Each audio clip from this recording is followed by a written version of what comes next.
Agora, a gente vai falar um pouquinho de uma parte bem importante dessa modificação aí de trabalho do PAC para o PCA, que é a questão de catálogo. Quem trabalha com o PAC hoje sabe a importância da questão do catálogo e vai entender aí essa mudança que vai acontecer. A gente tem hoje, então, um catálogo de bens e serviços que a gente pode adquirir dentro do SIGA, que é o nosso sistema de contratações atual.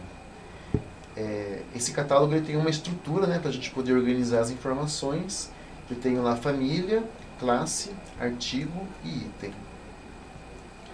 A gente tem hoje no nosso catálogo 57 famílias, 934 classes, 12.224 artigos e 92.979 itens. Então, hoje, essa é a nossa estrutura aí do catálogo de bens e serviços.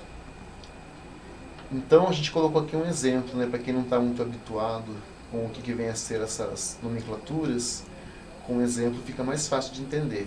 A família é o maior nível de agregação. A gente tem lá, por exemplo, a família 2, material de escritório, escolar e informática. Dentro dessa família, eu vou ter um exemplo que a gente pegou, uma classe de artigos de escritório. É a classe 7510. Dentro dessa classe eu tenho um artigo que a gente elegeu aqui no exemplo, que é o artigo caneta hidrográfica. E aí dentro desse artigo a gente vai ter uma série de itens. Pode ver que a gente colocou aqui alguns exemplos. 31843, caneta hidrográfica da cor azul. 44, cor marrom. 45, amarelo. E continua no total de 26 itens. Então, o grau de detalhamento das informações dentro do catálogo, ele é muito grande. Esse exemplo aqui já demonstra isso.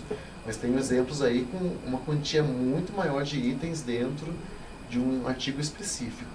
Como a gente viu antes, né, a gente tem milhares aí de itens. E esse é um dos problemas hoje do PAC. Ele entra tanto no detalhamento, no menor nível possível, que a gente tem um universo que é gigantesco, né? Como a gente viu antes, é um universo de 92.000 itens. Então, para a unidade fazer a programação dela, é uma coisa complicada, porque ela vai programar, e nesse exemplo nosso aqui, se eu tenho uma caneta azul programada no PAC, se eu mudei essa caneta para marrom, eu vou ter que alterar, eu vou ter que modificar o meu PAC, alterar o código da caneta azul 43 para a caneta marrom 44 e refazer e enviar para a publicação um novo PAC, só porque eu mudei a cor da caneta. Para vocês verem como que é o nível hoje de detalhamento da informação. Então, o PAC ele tem essa questão que a gente até comentou no começo da nossa live. Ele é muito detalhado e isso, às vezes, atrapalha o andamento de uma contratação, atrapalha o andamento do órgão.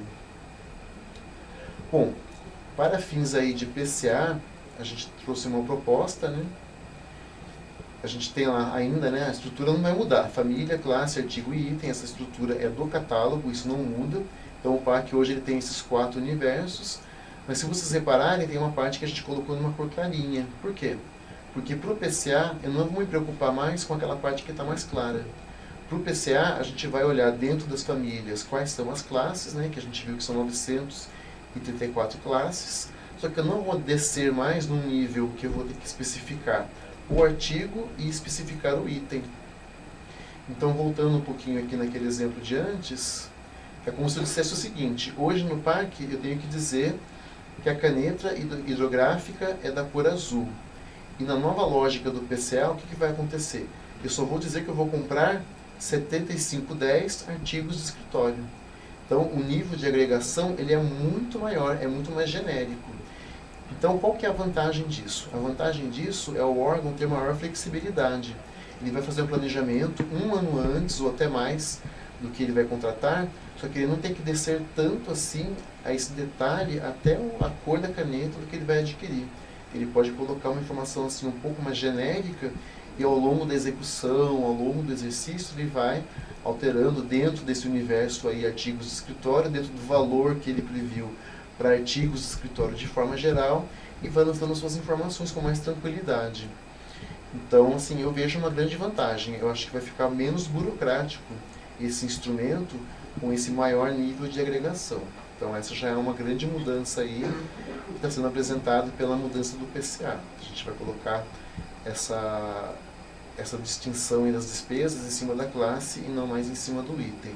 A gente tem um universo menor e bem mais genérico de informação. A tendência em cima disso é diminuir muito a necessidade de ficar toda hora alterando aquela planilha e reenviando para a publicação para não travar um processo. Se hoje a minha caneta é azul e amanhã eu resolvi comprar vermelha, eu não vou ter que alterar meu PAC por causa disso. Eu posso continuar, porque a caneta vermelha está no mesmo universo da caneta azul, assim como de outros materiais de escritório. Esse é um exemplo que eu dei, mas ele se aplica a qualquer situação, né? Então essa já é a primeira mudança importante que eu queria destacar com relação aí à questão do PCA. Como que isso ficou no texto da resolução a ser publicada? Artigo 5º. O lançamento das despesas no PCA será detalhado considerando a classe dos objetos a serem contratados, conforme a classificação do catálogo de materiais e serviços do SIGA. Porém, tem uma questão que eu acho importante alertar, que é o seguinte, gente. Quando a gente fala em planejamento, a gente não fala em chute. Isso tem que ficar bem claro a todos. O planejamento ele implica o quê? Em saber o que eu estou fazendo, ter uma diretriz e perseguir essa diretriz. Então, a gente colocou um parágrafo único que é mais uma orientação para a unidade de como que ela vai chegar nesse número. Ela tem que decidir aí o valor que ela vai colocar no PCA dela para artigo de escritório, por exemplo. Como que ela chega nesse valor? Ela não vai chutar. Ela vai ter algumas ferramentas, né, que a gente vai elencar aqui daqui para frente. E uma dessas ferramentas pode ser esse parágrafo único. Fica facultado à unidade compradora, previamente à elaboração do PCA, organizar uma relação detalhando as contratações previstas em nível de item de material de serviço, de modo que os somatórios dos valores dos itens por classe permitirá o adequado dimensionamento de suas despesas, evitando que constem no PCA despesas cujos valores estejam incompatíveis com os limites das dotações orçamentárias. Bom, traduzindo todo esse parágrafo, na prática, o que significa isso? Quem já começou neste ano a fazer o seu processo de levantamento de informações para o PAC da forma antiga, com a planilha antiga, com certeza não vai perder esse trabalho, porque esse trabalho ele vai ser um subsídio para a elaboração do meu PCA. Então eu posso de repente já estar trabalhando aí numa planilha da forma antiga, e o que vai acontecer? Eu vou pegar a minha planilha, né, item a item, que eventualmente eu possa ter construído, vou fazer um somatório ali dos itens que pertencem a uma mesma classe, e é esse somatório que eu vou lançar no PCA. Então o meu trabalho já fica resolvido. Quem ainda não começou esse processo, o que faz? Faz essa planilha? Fica a sugestão nossa. Essa questão aí de ter uma lista por item é só uma sugestão. Se o órgão quiser fazer também por artigo, também pode. Ou se ele não quiser fazer lista nenhuma, também pode, entendeu? A rigor, o que vai ser cobrado no lançamento do PCA é somente a classe. Só que aí fica aquela questão, né? Se algum gestor no futuro cobrar de vocês, de onde que veio esse valor aqui que você colocou de material do escritório? Qual foi o seu fundamento para isso? É interessante vocês terem uma memória de como que chegaram nesse valor. E eventualmente uma lista aí por item, ela pode ser um subsídio nesse sentido. Aquela unidade que é menor, que tem um rol de itens a comprar pequeno, uma lista pequena de itens a comprar ou contratar, eu acho que é até interessante manter por item e depois só fazer o somatório por classe. Eu acho que é uma forma interessante de trabalhar.